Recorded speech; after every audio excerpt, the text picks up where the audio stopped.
Shalom, selamat pagi saudaraku. Renungan Suara Kebenaran 8 April 2024 dengan tema Alasan Kita Hidup. Firman Tuhan berkata di dalam Matius 22:14, sebab banyak yang dipanggil tetapi sedikit yang dipilih. Jadi saudaraku, banyak orang yang menjadi anggota gereja, jadi orang Kristen, tetapi belum tentu masuk surga. Maka jelas dalam firman Tuhan di dalam 1 Korintus 9 ayat 25 berkata begini, tiap-tiap orang yang turut mengambil bagian dalam pertandingan menguasai dirinya dalam segala hal. Mereka berbuat demikian untuk memperoleh suatu mahkota yang fana, tetapi kita untuk memperoleh suatu mahkota yang abadi. Sebab itu aku tidak berlari tanpa tujuan dan aku bukan petinju yang sembarangan saja memukul. Tetapi aku melatih tubuhku untuk menguasainya seluruhnya, supaya sesudah memberitakan Injil kepada yang lain, jangan aku sendiri ditolak. Paulus bukan takut ditolak manusia, saudaraku. Paulus berkata, aku tidak peduli bukan saja kepada orang, aku juga tidak peduli dengan cara rasul-rasul lain. Kalau rasul-rasul lain bisa mendapatkan nafkah dari pelayanannya, aku dengan tanganku, aku bekerja untuk mencukupi kebutuhan. Kita tahu Paulus bekerja membuat kemah untuk mencukupi biaya pelayanannya. Seorang rasul memiliki kecemasan dirinya ditolak Allah. Ini gambaran seorang Paulus.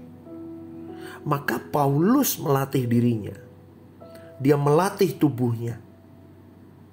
Di ayat ini, perjalanan hidup kita diilustrasikan sebagai orang yang ada dalam gelanggang pertandingan. Semua peserta turut berlari, tetapi tidak semua menjadi juara, saudaraku.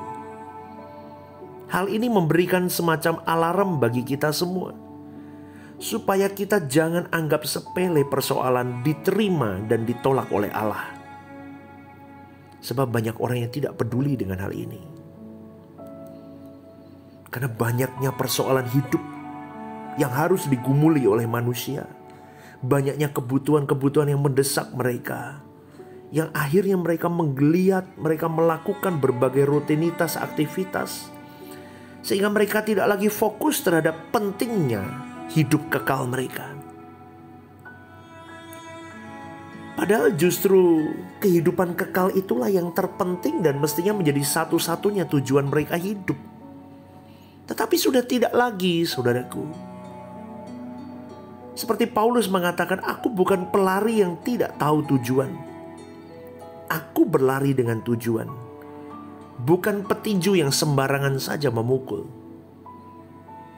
Jadi saya mau mengingatkan saudaraku, bukan hanya sibuk dengan banyak kegiatan ketika kita hidup di bumi ini. Tetapi mulailah tenangkan dirimu dan mulai refleksi kembali. Apa tujuan dari apa yang kau sibukkan itu? Karena banyak orang, termasuk orang Kristen, yang sudah digiring oleh kuasa gelap di dalam berbagai hal kesibukan, yang akhirnya mereka disesatkan dengan dunia ini. Di balik semua cara berpikir, filosofi hidup manusia, akhirnya terciptalah lifestyle, gaya hidup. Dan ada kuasa kegelapan yang memang sengaja menggiring orang menuju kepada kegelapan abadi. Dengan cara apa? Mereka meracuni dengan lifestyle, gaya hidup yang seringkali kita tidak sadari. Dan itu menggiring kita kepada terikatnya kita dengan dunia. Dan tidak banyak orang yang sungguh terjaga dengan hal ini, waspada dengan hal ini. Sedikit sekali yang waspada. Mereka tanpa sadar digiring kepada kegelapan abadi. Banyak kegiatan dalam hidup, oke, tapi apa tujuannya? Tanyakan dalam dirimu. Jadi kalau ibarat orang naik kereta, bukan cepatnya kereta itu, tetapi kemana arah tujuan kereta itu. Mari pada kesempatan ini kita teduh diam, kita merenung, saudaraku. Apa tujuan hidupmu? Coba tanyakan dalam hatimu. Kedengarannya ini filosofis, tetapi sejatinya ini prinsip hidup yang penting, saudaraku. Dan ini harus diingat terus kepada setiap kita, karena akan ada kecenderungan kita akan lupa, saudaraku. Di dalam ribetnya atau sibuknya aktivitas pelayanan yang padat, kita bisa lupa loh apa tujuan dari pelayanan itu sesungguhnya. Wah, pendeta mulai sibuk dengan banyak kegiatan. Lupa dia harus punya waktu dengan Tuhannya. Mulai racun-racun mulai masuk, matre, jadi pendeta matre. Wah, bahaya, saudaraku. Aduh, mengerikan, saudaraku. Aktivis rohaniawan, pendeta itu bisa hanyut dalam kebodohan. Sibuk terjebak dengan sibuknya jam pelayanan. Bisa rusak, saudaraku. Maka dari itu saya berkata tidak ada yang kebal dengan hal ini. Maka kita harus sungguh-sungguh berjaga, karena dunia kita sudah gelap, saudaraku. Banyak orang terbawa menuju kepada kegelapan. Di Matius 7:21 yang mulia Tuhan kita Yesus Kristus berkata, bukan setiap orang yang berseru kepadaku Tuhan, Tuhan akan masuk ke dalam kerajaan surga, melainkan dia yang melakukan kehendak Bapakku yang di surga. Itu jelas untuk pendeta. Itu jelas untuk rohaniawan. Jelas, saudaraku. Dan bahkan untuk kita semua yang mengenal Tuhan Yesus. Kita harus, saudaraku, supaya tubuh kita jangan liar, jangan hidup dalam kedagingan. Maka Paulus menguasai seluruhnya untuk kemuliaan Allah. Jangan sampai kita yang sudah memberitakan Injil ditolak Allah. Sebab di dalam Matius 7:21-23 jelas dikatakan bahwa mereka yang ditolak oleh Tuhan Yesus adalah orang yang sudah mengusir setan, sudah mengadakan mujizat, sudah bernubuat, sudah menyembuhkan orang sakit. Berprestasi dalam pelayanan di mata manusia ini pendeta hebat. Dia bisa melakukan banyak hal, handal, taktis. Ternyata itu bukan jaminan masuk dalam kerajaan surga, saudaraku. Menakutkan bukan? Mengerikan bukan kalau kita menyadari hal ini? Di mata manusia, orang-orang seperti itu terlihat baik, suci. Itu menjadi rema untuk saya tiap kali menjaga diri saya, melatih tubuh saya. Sebab yang masuk dalam kerajaan surga adalah mereka yang melakukan kehendak Bapa. Itu tidak bisa ditawar, tidak bisa dikurangi, saudaraku. Maka pelayanan yang digelar harus terfokus kepada jemaat terhadap perubahan mereka, pendewasaan rohani mereka. Sampai diakui oleh Tuhan Yesus bahwa mereka telah melakukan kehendak Bapa. Itu berat, saudaraku. Beda dengan hari ini. Hari ini orang seakan-akan mudah buat pelayanan. Tidak cocok dengan gembalanya, dia bisa buka gereja. Tapi tidak jelas tujuannya.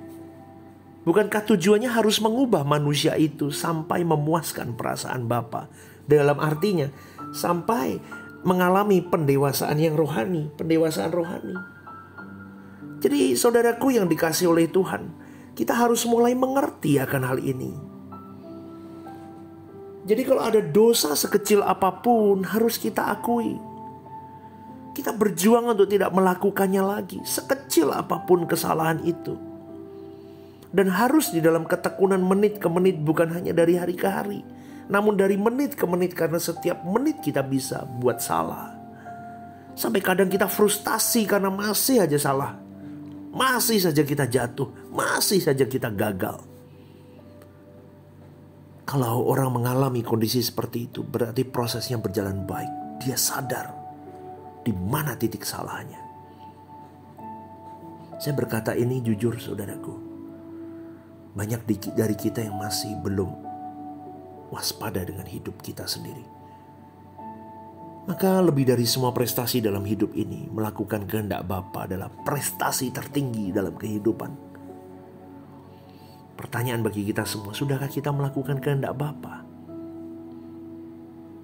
Kalau Anda berkata, aku tidak tahu bagaimana melakukan kehendak Bapa, maka kenalilah Dia. Kenali gimana, pastor? Milikilah hubungan dengan Dia. di dalam jam-jam doamu? Bagaimana kau mengerti kehendak Allah bagaimana kau mau melakukan kehendak Allah kalau kau tidak mengerti kehendak Allah? Bagaimana kau mengerti kehendak Allah kalau engkau tidak pernah punya hubungan dengan Dia secara eksklusif? Butuh kepekaan, saudaraku. Alasan kita hidup hanya untuk menyenangkan dan menyelesaikan dan melakukan kehendak Bapa. Tidak ada yang lain. Jadi apapun kesibukanmu hari ini, berhentilah sejenak. Refresh ulang dan renungkan renungan pagi ini. Apa tujuanku sebenarnya? Termasuk di dalam dunia pelayanan. Apa tujuanmu pelayanan? Kalau hanya untuk pembuktian diri, jangan di pelayanan, saudaraku. Kau akan merusak pelayanan. Bekerja, masuk ke dunia market, kau tunjukkan prestasimu. Kalau kau mau hanya untuk pembuktian diri, hanya untuk apapun yang tidak untuk Tuhan, bertobatlah, saudaraku. Kalau kau bekerja untuk apa? Kalau kau bekerja untuk melakukan kehendak Bapamu, kau akan bekerja dengan baik. Kalau kau menikah dengan baik. Kau rawat pernikahanmu dengan baik. Semuanya itu untuk Tuhan saja. Renungkan ini, saudaraku. Tuhan memberkati.